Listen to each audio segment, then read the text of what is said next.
Dan pemirsa, selain dipenuhi oleh massa ormas Islam, hari ini sidang Ahok yang ke-12 juga dihadiri oleh GNPF MUI, tepatnya advokat cinta tanah air, dan berikut kami tampilkan petikan wawancara dari Kapitra dari Akta.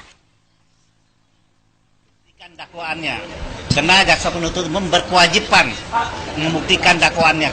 Kena Ahok telah didakwa menoda agama oleh jaksa penuntut umum dan jaksa penuntut umum berkewajiban membuktikan. Untuk itu dia memerlukan saksi-saksi dan saksi ahli yang memperkuat dugaannya bahwa Basuki Cahayapurnama diduga telah melakukan penodaan agama Islam. Ada kekhawatiran apa Pak sampai harus didampingi oleh AK? Tidak ada AK. Tidak ada sama sekali kekhawatiran. Kenapa kita harus khawatir? Tetapi kita ini representasi dari masyarakat Muslim. Daripada masyarakat Muslim itu datang sini 7 juta atau 20 juta, 50 juta menonton sidang, lebih baik kita yang mewakili sehingga kita bisa menyampaikan pada umat bahwa persidangan itu berjalan secara adil, transparan dan elegan. Oh, pasukan ini kita bukan tentara, bukan polisi, ya. Kita tidak punya pasukan, kita hanya punya moralitas, intelektualitas dan peradaban super damai. Itu pasukan kita. GNPF tidak punya pendukung, yang ada umat muslim yang ternodai selama ini datang memberikan apresiasi atas perjuangan GNPF. Oh, saya tidak tahu, itu tergantung umat Islamnya. Ya, saya datang untuk mensupport ya Habib sebagai saksi dan berharap ini persidangan berjalan secara fair, secara jujur dan secara adil, itu harapan kami. Dan saya kira ini juga ditonton oleh jutaan mata, khususnya umat Islam yang mengharapkan adanya fairness ya dalam pengadilan ini, adanya keadilan. Ya, saya kira semua sama-sama kita ketahui dan ini adalah sebuah proses berjalan yang kita juga harus sama-sama berjuang untuk menegakkan hukum yang berkeadilan. Oke, ya.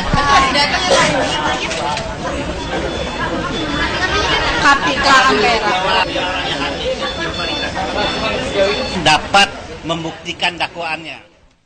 Baik, Pak Masduki, hari ini juga dihadiri oleh tim advokasi GNPF MUI, begitu ada Pak Kapitra dan Ketua Umumnya Baftiah Nasir yang juga sama-sama mengawasi begitu, karena hari ini juga ada dari Habib Rizik Syihab begitu yang hadir begitu.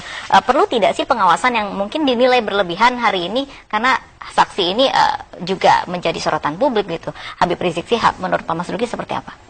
Ya, saya kira dari awal Majelis Ulama Indonesia sudah menegaskan bahwa GNPF MUI itu tidak ada hubungan organisatoris, tidak ada hubungan struktural dengan Majelis Ulama Indonesia. Okay.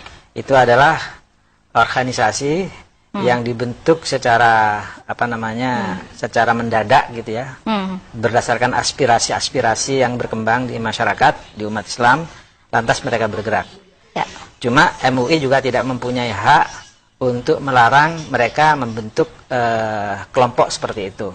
Yang dilarang, yang dihimbau oleh Majelis Ulama Indonesia, mereka melakukan langkah-langkah yang bertentangan dengan hukum. Okay. Nah, itu satu hal ya yang ingin kami tegaskan sebagai pimpinan dari Majelis Ulama Indonesia.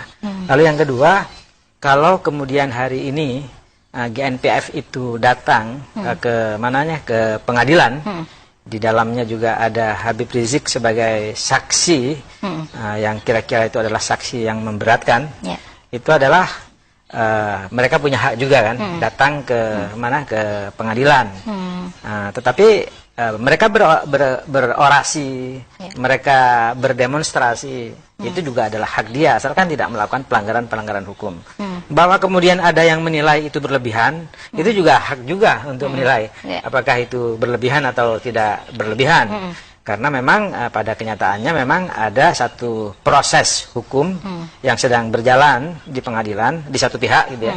Tapi di pihak yang lain ada satu proses yang namanya proses politik di luar proses peradilan yang sedang bergerak, apakah itu dari pihak terdakwa atau dari pihak yang yang lainnya.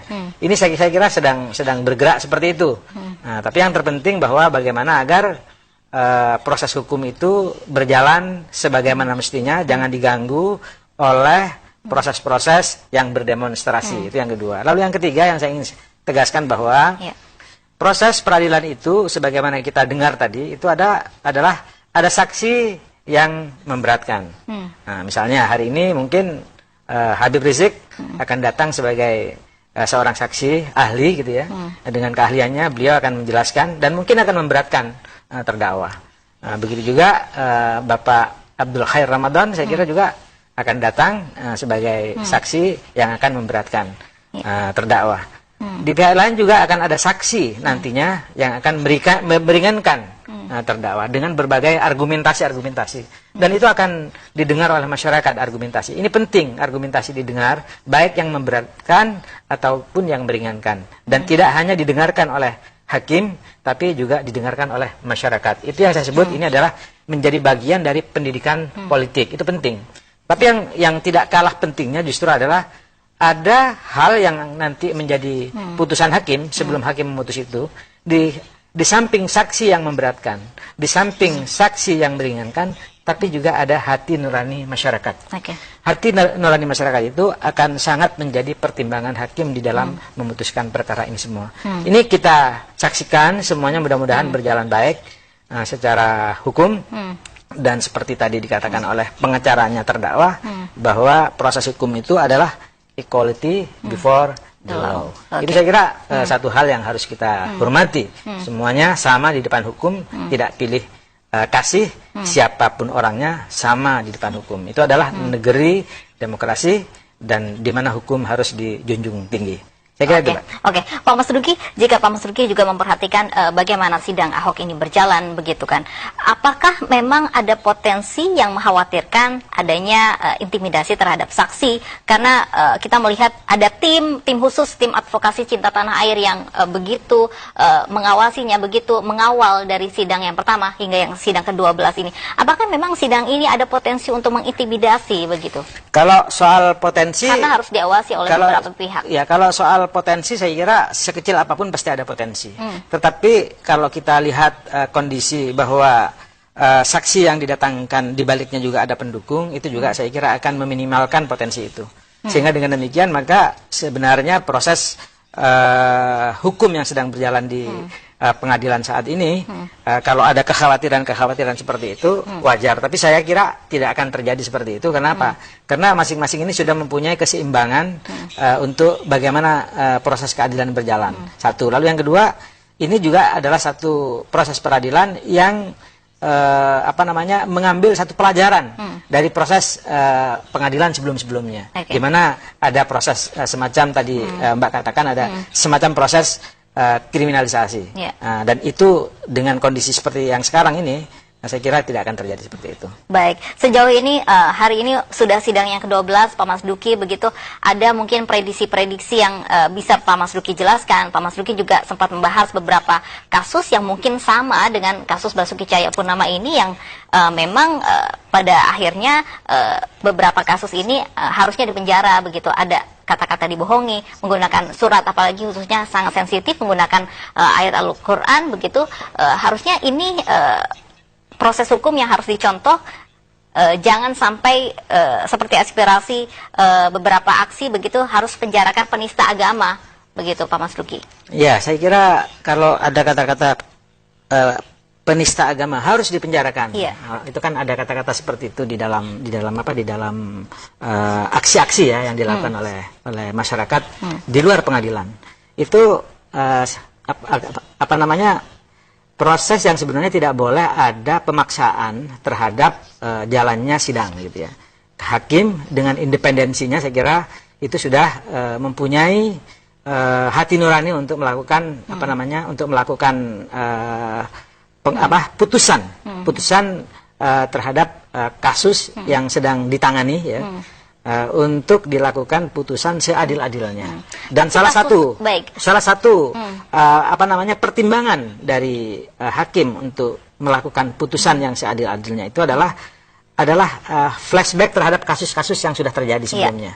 Yaitu sebagai adalah perbandingan ya, sebagai Bapak? perbandingan. Oke. Itu pasti akan menjadi pertimbangan-pertimbangan hakim di dalam melakukan putusan pengadilan terhadap apa yang dituduhkan terhadap terdakwa sebagai dianggap menista agama.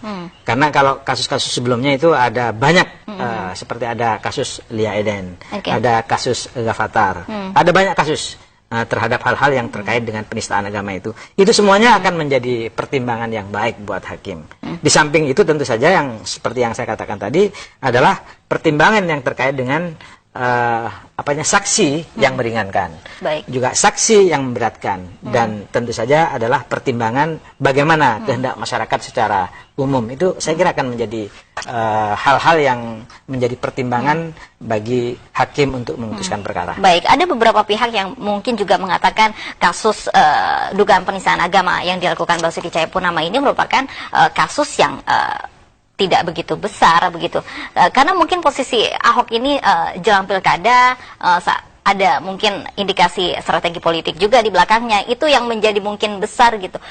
Mungkin Pak Masduki juga memperhatikan sebenarnya kasus ini juga harus juga diperhatikan, karena beberapa kasus penistaan agama juga antara lain juga memenjarakan para penista agama begitu ya Pak Masduki. Iya, itu sebenarnya kasus ini cukup besar Mbak, karena Al-Maidah itu 51 ya, sebagai sebuah ayat suci yang diyakini kebenarannya ya oleh umat Islam itu adalah ayat yang nyata-nyata melarang ya seorang muslim untuk memilih pemimpin yang di luar muslim. Nah, itu artinya di situ kan. Nah, dalam konteks ini kan kemudian yang kemudian dikatakan oleh terdakwa sebagai dibohongi pakai ayat itu. Nah, itu saya kira persoalannya di situ. Kata-kata dibohongi lalu terkait dengan ayat suci. Itu yang kemudian menjadi persoalan besar. Dan bahwa kemudian persoalan besar itu terkait dengan pilkada, itu lebih besar lagi persoalannya kan seperti itu. Itulah nuansa politik yang melingkupi.